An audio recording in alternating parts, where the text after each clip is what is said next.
mais uma vez juntos no segundo módulo do Videomakers do Futuro, capacitação aplicada ao seu alcance através da Lei Aldir Blanc. Governo Federal e Secretaria de Cultura e Economia Criativa do Estado do Rio de Janeiro. Videomakers, Vinícius Donovan. Seja bem-vindo ao módulo Produção, onde nasce a notícia. Antes, na introdução do nosso curso vimos as mudanças já provocadas pela web na rotina das redações e a necessidade de o jornalista estar preparado para exercer múltiplas tarefas. A partir daqui, vamos mergulhar no funcionamento de um dos núcleos da redação, a produção ou pauta. É ali que um fato começa a se transformar em notícia. Uma pauta bem elaborada facilita demais o trabalho na rua. E falo isso com bastante conhecimento de causa. Afinal, sou repórter desde os 17 anos de idade. Sim, comecei a trabalhar na extinta Rede Manchete em Campinas logo que entrei para a faculdade de jornalismo. Isso foi em 1987. Com essa experiência, também posso afirmar: uma pauta mal feita é um tormento para a equipe de reportagem. Quando uma pauta nasce com erros, os passos seguintes ficam totalmente comprometidos. É como construir uma casa sobre fundações que não têm solidez. Nas próximas aulas deste módulo, você vai entender detalhadamente como é o trabalho de construção de uma pauta. Lembrando, antes a pauta era feita exclusivamente pelo pauteiro ou pelo produtor. Hoje todo mundo faz de tudo um pouco. Então, esta aula é importante, independentemente de você almejar outros cargos no departamento de jornalismo, como o de repórter ou editor. Bom, inicialmente, precisamos falar sobre a chamada reunião de pauta. É nessa reunião que produtores, repórteres, editores e chefes do departamento apresentam o cardápio de ideias. As ideias que podem render uma boa pauta e as pautas que podem render uma boa matéria. É um momento quase sempre muito proveitoso. Quase sempre. Determinadas atitudes emperram o bom funcionamento da reunião. Eu diria, determinadas atitudes tiram qualquer um do sério. Nesta e na próxima aula, você vai conhecer o que chamo de os 7 pecados de uma reunião de pauta. Primeiro pecado: a falta de ideias. Chegar à reunião de pauta sem uma única sugestão é imperdoável. Todo mundo tem que dar sua parcela de contribuição para o fechamento de um jornal ou de um programa. Produtores, repórteres, editores, chefes, inclusive os estagiários. Livre-se do pecado da falta de ideias, tendo sempre 2 ou mais sugestões para oferecer na reunião.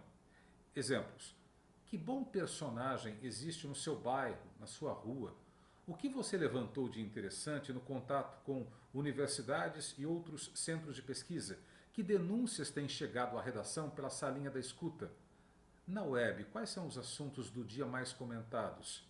E suas fontes não te trouxeram nada de novo?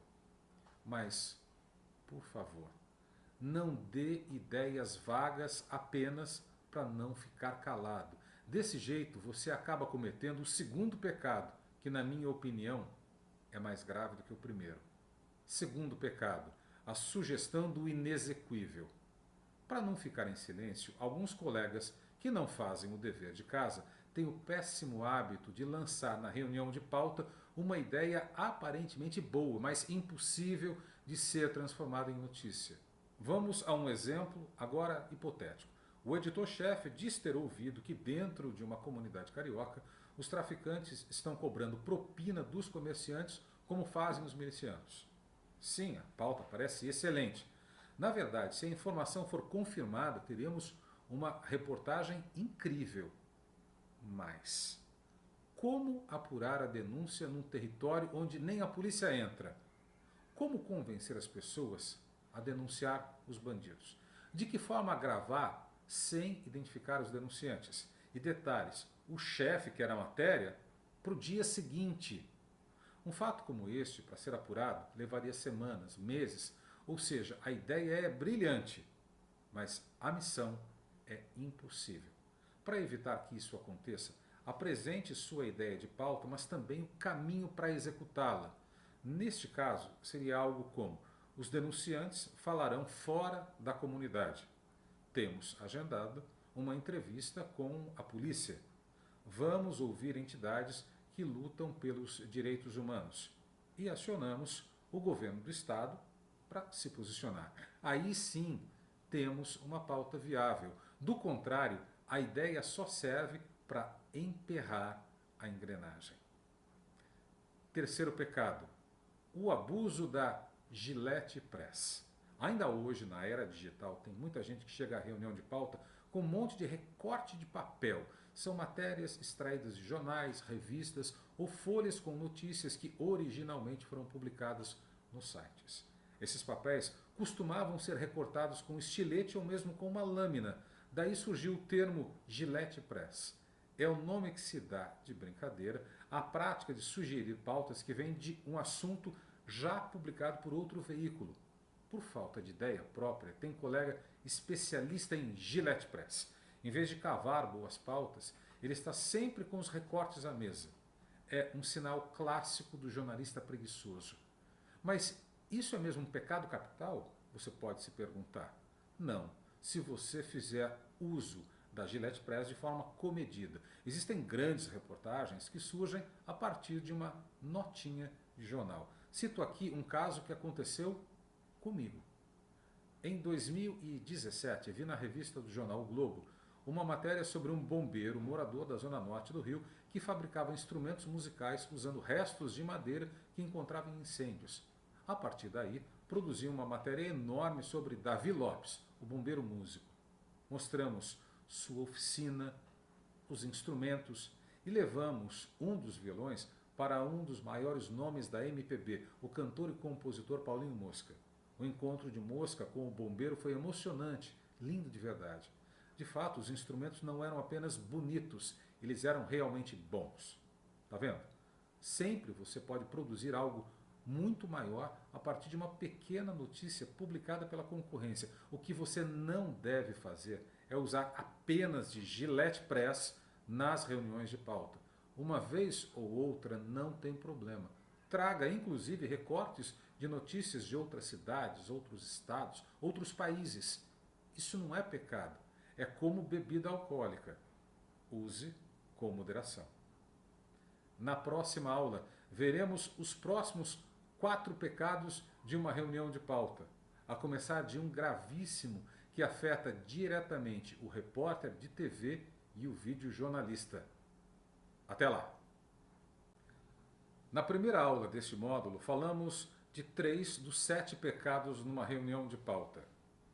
A falta de ideias, a sugestão de pautas inexequíveis e o abuso da Gillette Press, a prática de chegar às reuniões com recortes de notícias já publicadas. Quem insiste em cometer esses pecados vai ficando mal visto. E por quê? Porque isso atrapalha a engrenagem como um todo. É preciso que o produtor seja muito objetivo na apresentação da sua proposta de pauta. Digo, não só o produtor, o repórter, o editor, cada vez mais, como eu já disse, todo mundo faz de tudo.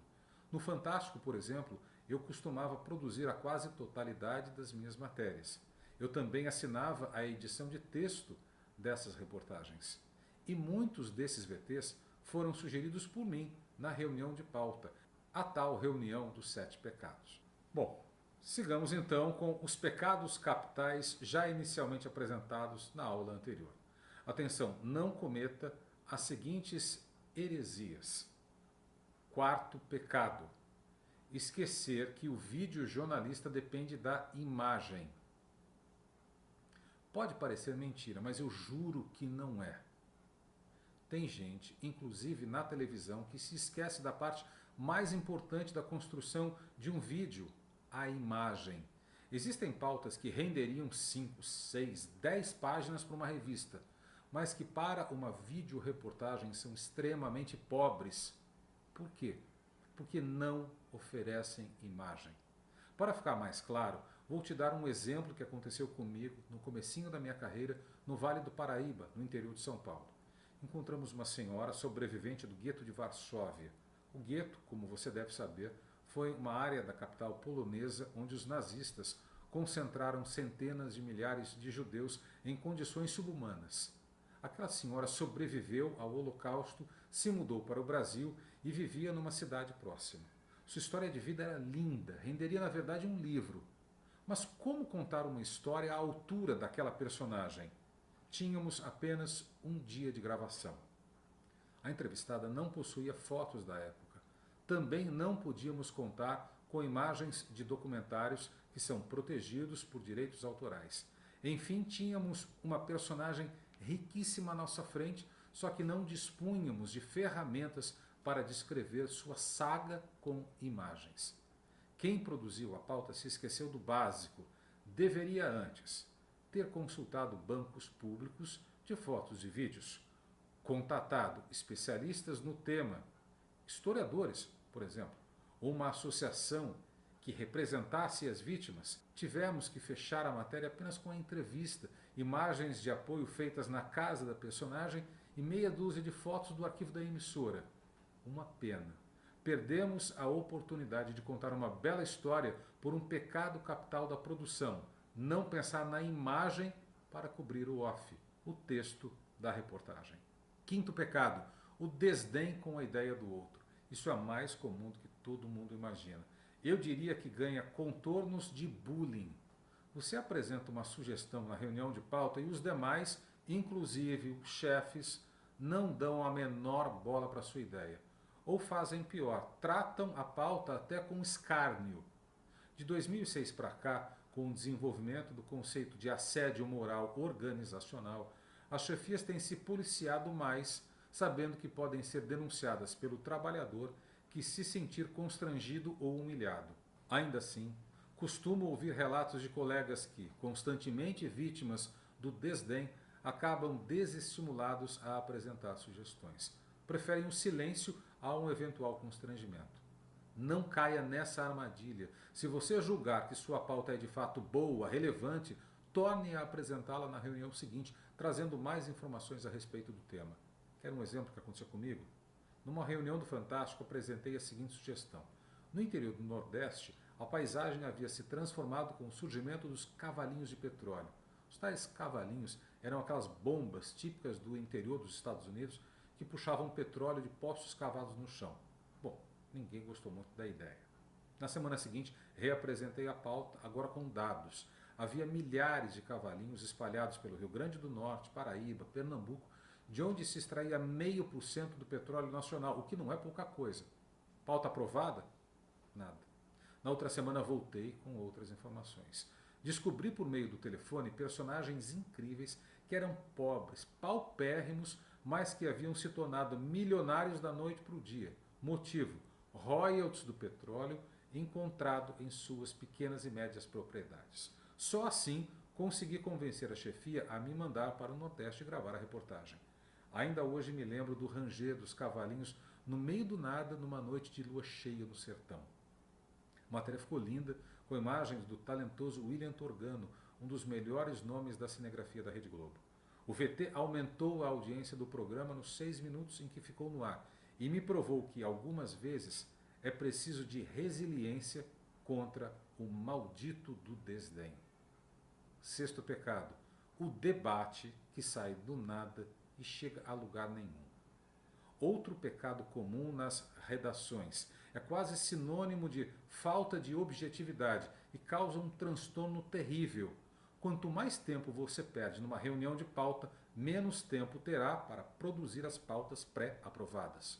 Uma coisa é inversamente proporcional à outra, e as ideias vagas geram debates intermináveis e quase sempre infrutíferos. Dica: não apresente ideias sem antes buscar um mínimo de conhecimento sobre determinado assunto.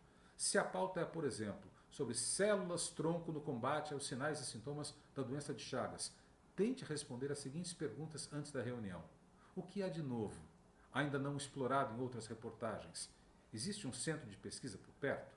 Há pacientes em tratamento na sua cidade? Eles topam falar? Podemos contar com a ajuda de colaboradores em outras cidades ou países? Enfim, fuja das ideias vagas. Elas tomam seu tempo e sua paciência. Sétimo pecado. A ideia tapa buraco. Quem não trabalha em redação nem imagina do que trata o sétimo pecado da reunião de pauta. Eu explico. O chefe de reportagem tem obrigatoriamente que despachar seus repórteres para a rua o quanto antes. Despachar, pelo menos é assim que falamos na TV. Repórter parado na redação é mau sinal. O chefe fica profundamente incomodado com aquilo. E sabe por quê? Porque o diretor de jornalismo, o chefe do chefe, pode perguntar o seguinte: espera aí, tem repórter sem pauta na redação? Como assim? De alguma forma, o chefe de reportagem precisa despachar seus repórteres para evitar um puxão de orelha. Voltamos então às ideias vagas apresentadas no sexto pecado. Sobra para o repórter que está parado uma sugestão qualquer, sem pé nem cabeça. Uma sugestão tapa-buraco. O chefe transfere o problema para alguém da equipe que está de braços cruzados. Já ouvi muito o seguinte: checa lá, de repente rende uma materinha, você costuma dar sorte. Eu saía da emissora cuspindo marimbondo, sabendo que aquela é uma sugestão natimorta, uma pauta fadada a cair. Por isso é importante sair da reunião de pauta com certas cartas na manga, ou seja, pautas que possam ficar no que chamo aqui de banco de reservas. Se alguma cair, você terá outra pauta ou outras imediatamente na manga, evitando ociosidade da equipe. Sem isso, em algum momento, alguém pagará pelos furos da reunião. Assim concluímos a apresentação dos pecados. Mas saiba, há coisas piores do que os 7 pecados. Erros que podem colocar em risco a vida dos jornalistas na rua, sobretudo com o crescimento das áreas onde a presença do Estado foi substituída pelo poder do narcotráfico e da milícia. É o que você verá na próxima aula. Até lá! Nas últimas 2 aulas do módulo Produção, vimos os 7 pecados de uma reunião de pauta. Ou seja, erros que, quando cometidos, atrapalham bastante o bom funcionamento da engrenagem que elabora a notícia. Nesta aula, vamos falar de orientações práticas associadas a outro tema, a segurança dos jornalistas na rua. Cuidados que devem ser adotados ainda na fase de produção. Atenção, isso é muito sério. De uns anos para cá, em cidades grandes como São Paulo, Rio de Janeiro, Salvador, Belo Horizonte, Porto Alegre, temos visto o crescimento assustador do poder das facções criminosas. Na ausência do Estado, narcotraficantes e milicianos transformam comunidades pobres em fortalezas impenetráveis até para a polícia. As facções controlam territórios imensos, como no Rio, onde o trabalho do jornalista tem se tornado cada vez mais perigoso. Antes, o traficante do Rio, por exemplo, mandava no morro. Hoje, o miliciano também domina o asfalto. É essa mudança que tem que ficar clara para todos que compõem uma redação. Num passado não muito distante, eu diria 10 anos ou menos, todo mundo sabia onde era proibido entrar com o carro da reportagem. Ninguém arriscava cruzar o território do tráfico, salvo em 2 ocasiões. Após um contato prévio com a associação local de moradores que naturalmente consultavam o chefe da área, ou durante a troca de tiros com a polícia. Eu confesso que perdi a conta de quantas vezes entrei em favelas para cobrir tiroteio. Agora, o que se observa é que também ficou arriscado circular não só nas áreas mais pobres, mas também por bairros tradicionais de classe média. E por quê? Porque os bandidos controlam não só as favelas, mas o entorno, as ruas de acesso. No Rio, a gente já não sabe mais onde começa e onde termina o território da milícia na zona oeste da cidade. E o perigo para as equipes de rua é de fato muito grande. Bom, diante desse quadro, na hora da produção, cuidados especiais devem ser adotados antes de a equipe partir para determinada localidade. Não se atentar para as medidas que vou descrever abaixo poderá colocar em risco a sua própria pele ou a vida de seus colegas. Vamos então ao passo a passo para minimizar o perigo para a equipe de reportagem. Primeiro passo: pesquisar o local da gravação por meio de fontes confiáveis. Durante a elaboração da pauta, é preciso fazer uma pesquisa detalhada sobre o local das marcações. Isso vale para qualquer tipo de gravação: na casa de um personagem, no escritório de um especialista, num hospital, numa instituição de ensino, na rua. Enfim, o chefe de reportagem tem que estar seguro de que foram levantadas todas as informações sobre os endereços indicados na pauta. Quando eu falo informações, não estou falando só de imagens de satélite, não. Já vi casos de colegas que de dentro da redação acessavam o Google Maps, o serviço de imagens de satélite do Google, para dizer se era seguro ou não gravar numa determinada rua. Isso é mais do que uma atitude preguiçosa, trata-se de uma irresponsabilidade. Existem meios mais seguros de se levantar informações sobre os endereços apontados na pauta. E para isso é preciso contatar fontes confiáveis. Aqui eu elenco que, na minha opinião, são as 3 melhores fontes que um jornalista pode consultar para garantir sua segurança ou a segurança de sua equipe de reportagem. Fonte número 1. Associações de moradores. Associações de moradores são entidades de extrema relevância para representar a voz de uma comunidade. Os membros da associação possuem conexões na região e estão sempre atentos aos acontecimentos no bairro. Você deve conversar com eles, porém não se pode delegar somente a uma associação de bairro a avaliação de risco para a presença de jornalistas. Essa é uma responsabilidade das chefias e, mais recentemente, também dos departamentos de segurança dos veículos de comunicação. Grandes emissoras de TV têm adotado a seguinte medida: se há alguma suspeita de que o local da marcação oferece perigo, o responsável pela pauta aciona a chefia, que aciona a segurança. Fonte número 2. A equipe de segurança da empresa. Essa medida vem sendo adotada por grandes emissoras como a Rede Globo, no Rio. Os seguranças vão até o local e fazem uma análise de risco um dia antes do envio da equipe de reportagem. Eles podem dar sinal verde, amarelo ou sinal vermelho. Sinal verde significa que não há perigo. Amarelo indica um certo grau de risco. A equipe de externa pode fazer a matéria desde que acompanhada por uma equipe da segurança. Sinal vermelho quer dizer que a gravação no local sugerido não será permitida. No caso de empresas menores que não dispõem de departamento de segurança a serviço do jornalismo, ainda existe outra maneira de se levantar informações sobre um determinado local. Fonte número 3. Delegacias de polícia e batalhões da Polícia Militar. Delegacias de polícia e batalhões da Polícia Militar dispõem de um mapeamento das áreas de risco nos bairros sob suas responsabilidades. É sempre bom consultar, especialmente se você tem boas fontes na delegacia ou no batalhão. Segundo passo para minimizar o perigo: consultar o entrevistado, mas não acreditar apenas na sua avaliação. Feita a consulta às fontes confiáveis, chegou a hora de pedir a opinião do entrevistado sobre a segurança da região onde mora. Mas tome cuidado. Isso acontece quase todo dia na rotina de uma redação. O jornalista liga ou manda mensagem perguntando para o entrevistado se o local onde ele mora oferece algum tipo de risco para a equipe de reportagem. Em muitos casos, a pessoa, sem a menor maldade, diz que não há perigo. E por que ela responde que não? Primeiro, o receio de que o veículo de comunicação desista da matéria. Eventualmente, o entrevistado tem algum interesse na veiculação da reportagem. Exemplo, uma denúncia qualquer que ele gostaria de fazer. Segundo, pura inocência.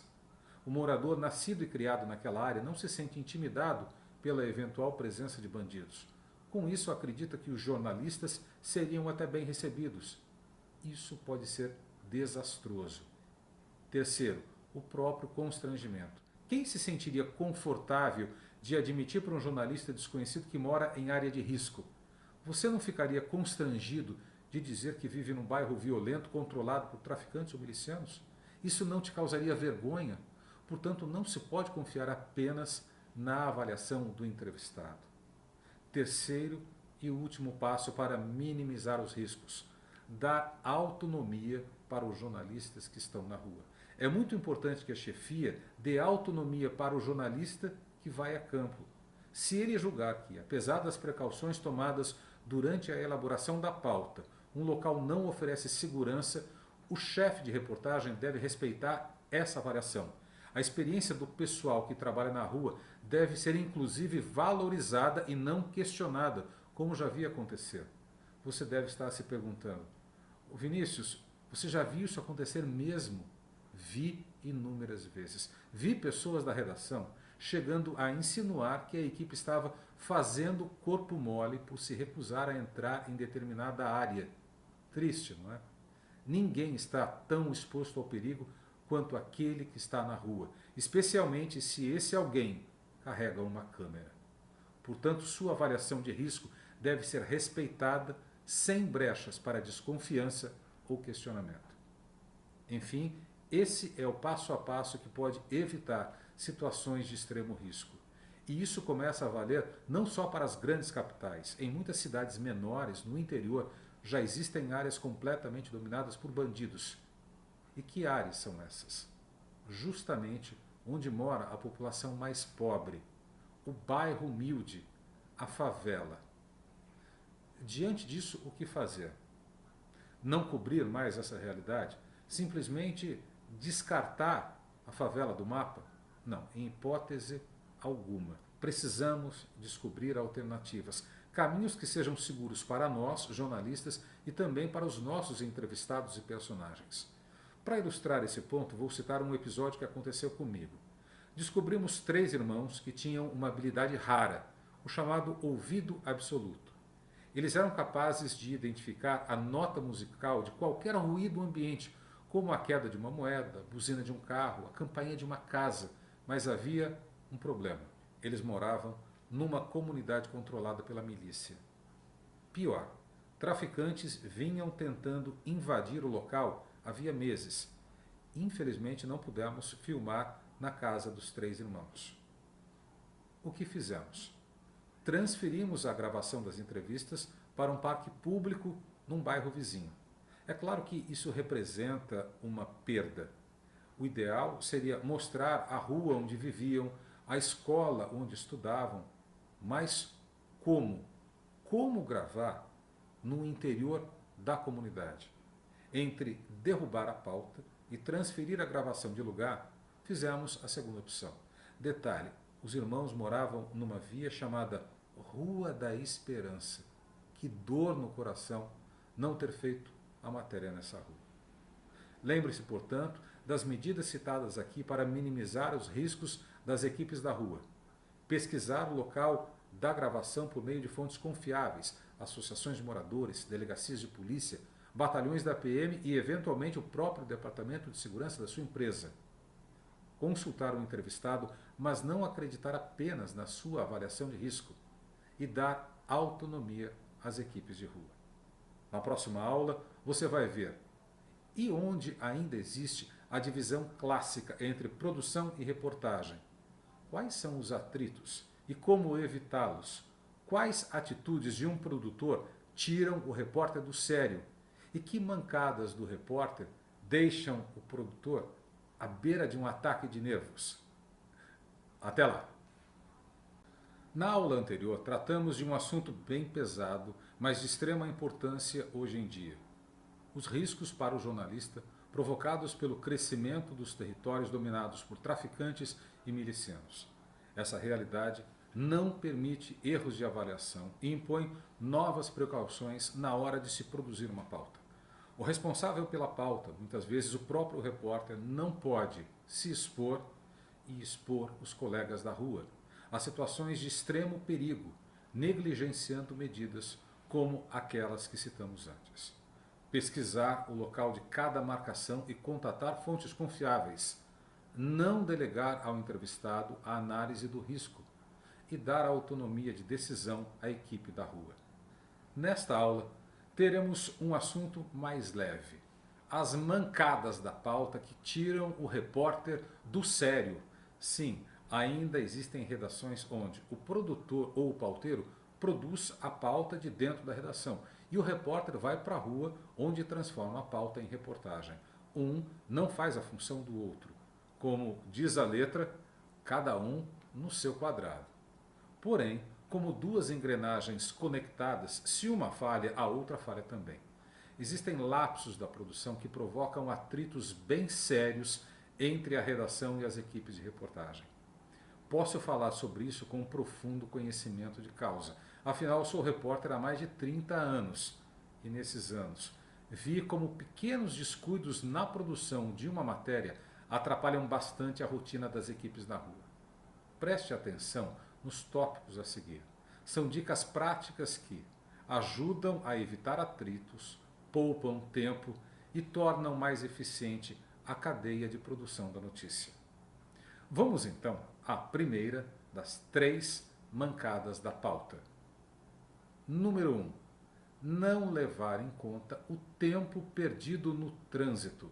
A Inrix, uma consultoria internacional especializada em mobilidade urbana, divulgou em março de 2019 um ranking das cidades com os piores trânsitos no mundo. Pasmem! No top 10 do engarrafamento do planeta temos 2 municípios brasileiros, São Paulo e Rio de Janeiro. São Paulo é a 5ª cidade mais engarrafada do mundo, só atrás de Moscou, na Rússia, Istambul, na Turquia, Bogotá, na Colômbia e Cidade do México, a capital mexicana. O Rio de Janeiro aparece na 7ª posição, logo atrás de Londres, na Inglaterra. No Rio, o carioca perde 199 horas por ano preso no engarrafamento. Se o critério no ranking fosse apenas o número de horas no trânsito, Belo Horizonte estaria na frente até de São Paulo. Veja, mineiros perdem 202 horas por ano no trânsito da capital do estado. Isso equivale a quase 8 dias e meio trancafiados no carro. E o que é que eu quero dizer com isso? Que as equipes de rua também penam no engarrafamento. E nem sempre se calcula o tempo estimado entre a sede da empresa e a primeira marcação, entre a primeira e a segunda, e assim por diante. Claro que o engarrafamento varia de um dia para o outro, de uma hora para outra, mas é importante estimar o tempo que será perdido no deslocamento da equipe. E mais, é importante deixar uma margem de folga para resolver outro problema das grandes cidades, a falta de vagas para estacionar o carro. Muitas vezes o carro é dirigido pelo auxiliar do cinegrafista, pelo próprio cinegrafista ou pelo vídeo-repórter. Você já viu como é difícil estacionar no centro da sua cidade? Para facilitar a gravação é importante seguir 3 dicas. Usar os aplicativos de celular para estimar o tempo entre as marcações da pauta. Pesquisar se há estacionamento para o carro da reportagem. E se não há, pedir para a chefia no dia anterior uma verba para o estacionamento. Simples, não?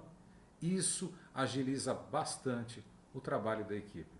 A sua equipe agradece. Mancada número 2, que tira o repórter do sério.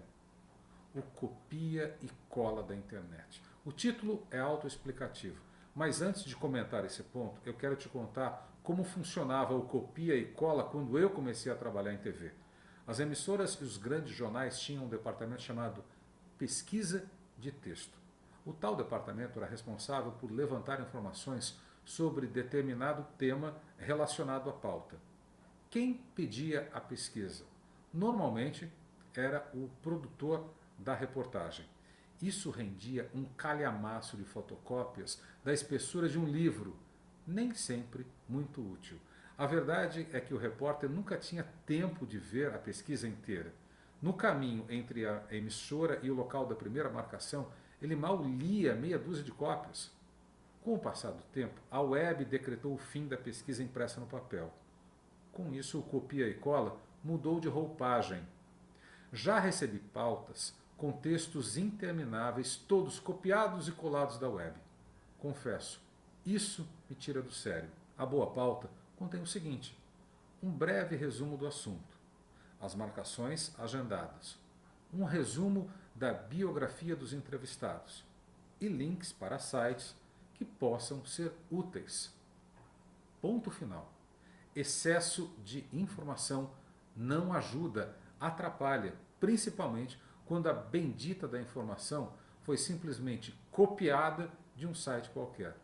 E não pense que o tamanho da pauta impressiona a chefia, não. Pura ilusão.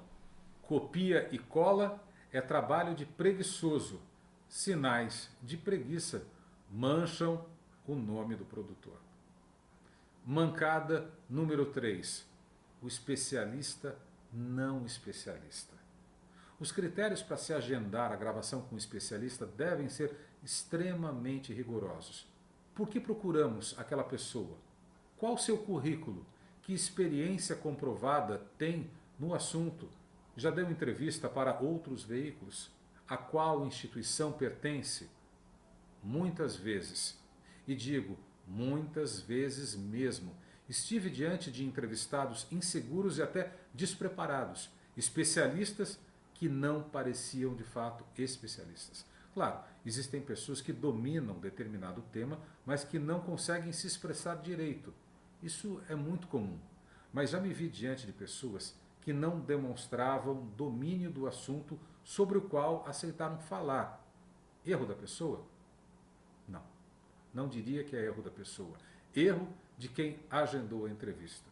Com isso, perdi horas preciosas do dia com gravações absolutamente inúteis. Tá aí outra coisa que me tira do sério. Portanto, caso você, produtor, goste de seu repórter e não queira vê-lo furioso, evite as 3 mancadas. Primeira, não levar em conta o tempo que a equipe perde no trânsito. Segunda, encher a pauta com o copia e cola da internet. Terceira, marcar a entrevista com um especialista que não é bem um especialista. Antes, no entanto, de encerrar esta aula, quero deixar claro: produtor não é babá de repórter. Sabe o que eu quero dizer com isso? O repórter tem que tomar determinadas iniciativas e não atormentar a produção com demandas que poderiam ser facilmente resolvidas na rua.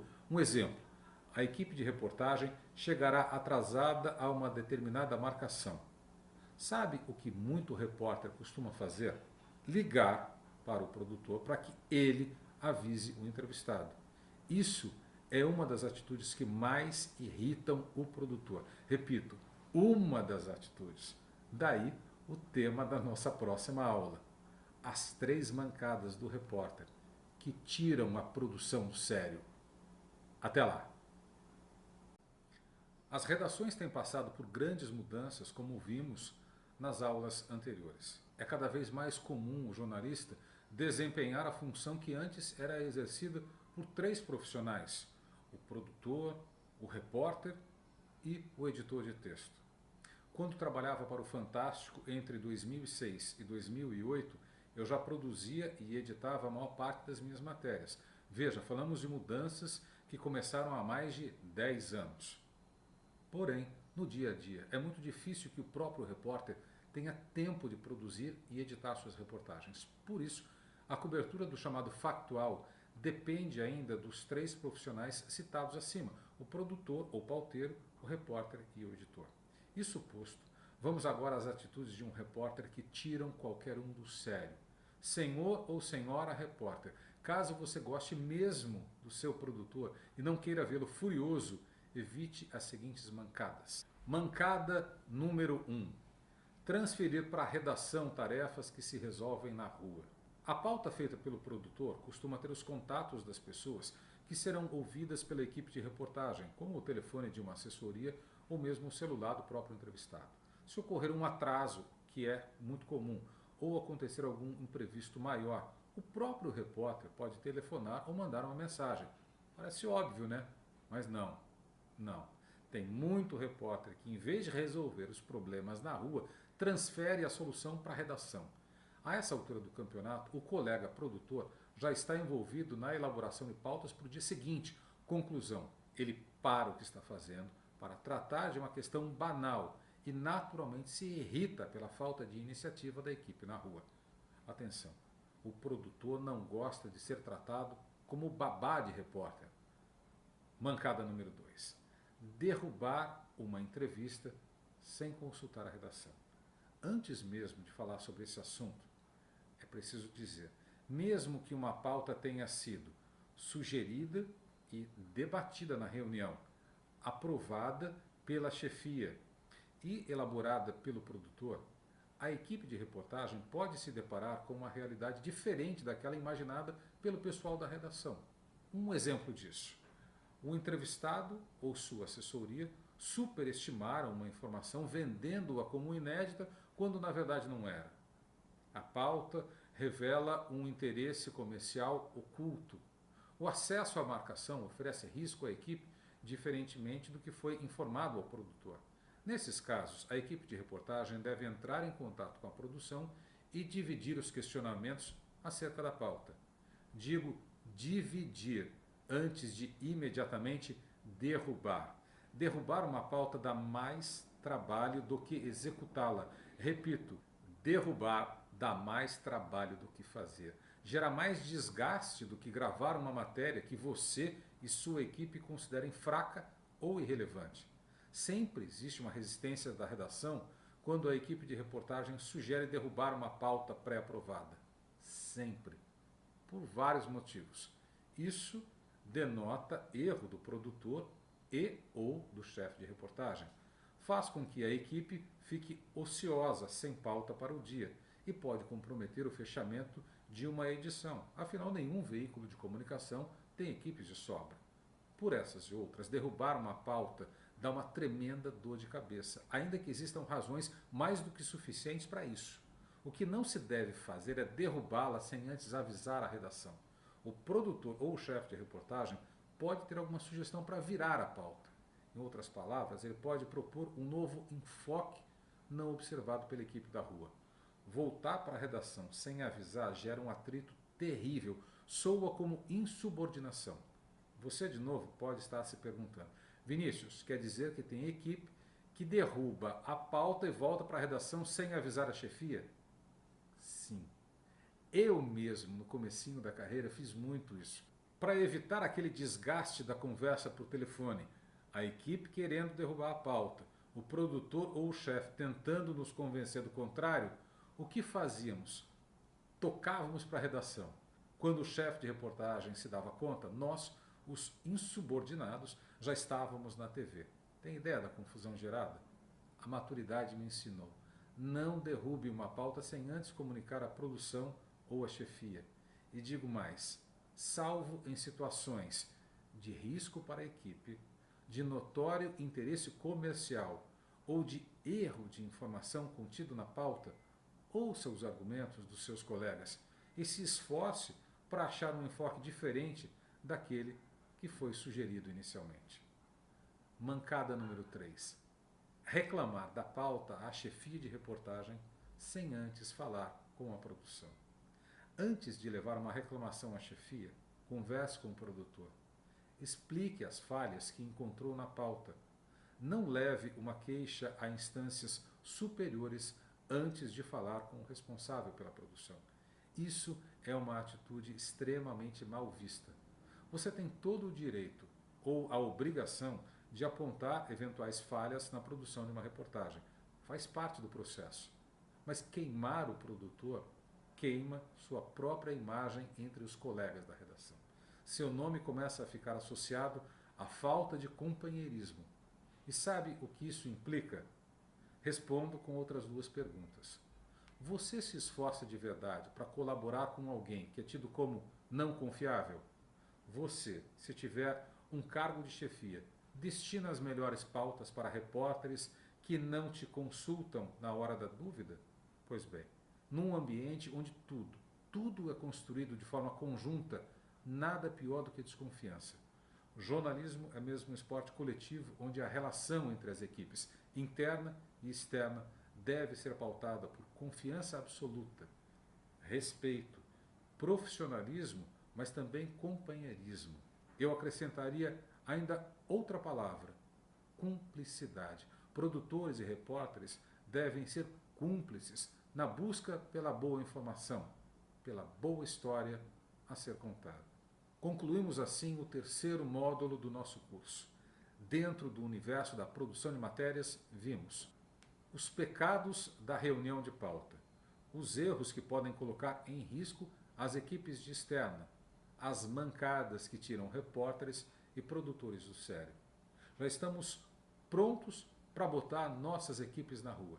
Digo, prontos para deixar a redação e entrar no fascinante mundo da reportagem. Ao longo de mais de 3 décadas como repórter, aprendi e desenvolvi técnicas que me ajudaram a contar histórias, cativando a audiência e respeitando os princípios éticos que devem nortear a nossa atividade. É com muita alegria que convido vocês a avançarem para o módulo 4. A reportagem é cheia de manhas e segredos. É de fato mais encantadora do que de fato parece. Até!